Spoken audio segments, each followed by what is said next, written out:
And today's DIY project looks like you need to be an expert woodworker when in fact this is actually a beginner's dream. We're headed back over to Dovetail Community Workshop to make a wood planter in just a few hours.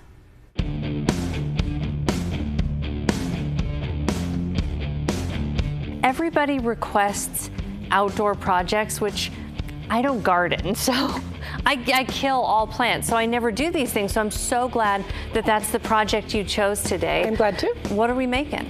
We're going to make a planter box that's great for a porch, a patio, an apartment. Now, if you make this at Dovetail Community Workshop with owner Erin O'Donnell, she'll have all of the supplies there ready for you. If you're making it on your own, you need some 1x2s, 1x3s, and several cedar picket fence boards because that resists rot and insects. Also, lots of wood glue, brad nails, a nail gun, and a miter saw. We can do this. Let's get started. We're making the 4 legs first using the 1x2 and 1x3 inch boards, all cut to 18 inches tall.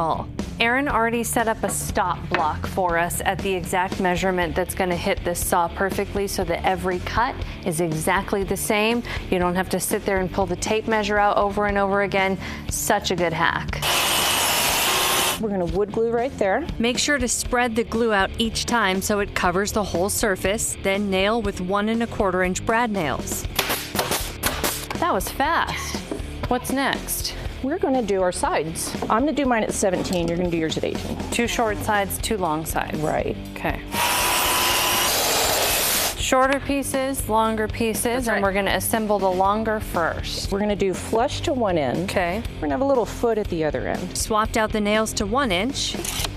And same thing, wood glue and nail. You know what's super fun? And only like the 80s and 90s kids will know this, is peeling off the glue off your skin. There's something about... There is pure joy in that. I would lay these in first. Oh. And then, so we'll glue all 3, and then we'll nail all 3. And there's no gaps in between these? That's right. Notice that she has exterior and waterproof wood glue. There's certainly a bunch of different types, and this is of course the best way to do this because it's going to be an outdoor planter. Ta-da! This is so fun. Yeah.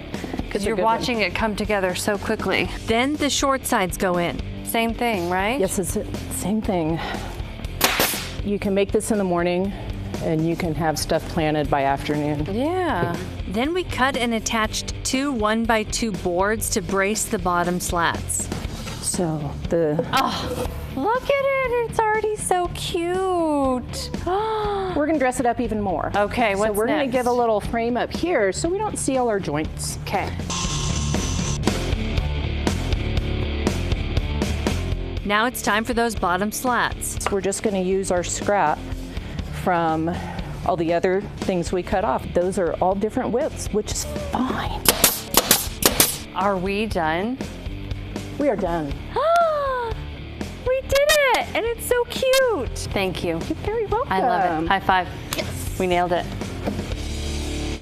So for the insert, you can put in a plastic insert for the plant, or you can put some outdoor mesh inside to put the soil directly in. You just need to cut some holes for drainage. And we're going to put Dovetail's information if you just want them to do all of the thinking for you, KOB.com. Listen, Nice. if the plants don't survive, I blame the weather. No, no, you have to have no, you have to have a green thumb. No, but it's so easy. Like we were talking about earlier, to plant herbs or just take tomato seeds or whatever are they tomato seeds? I make see, yeah. I'm not much of a gardener myself, but I do have a basil plant, so I know it's still alive, huh? It is still alive and it is thriving. Yes.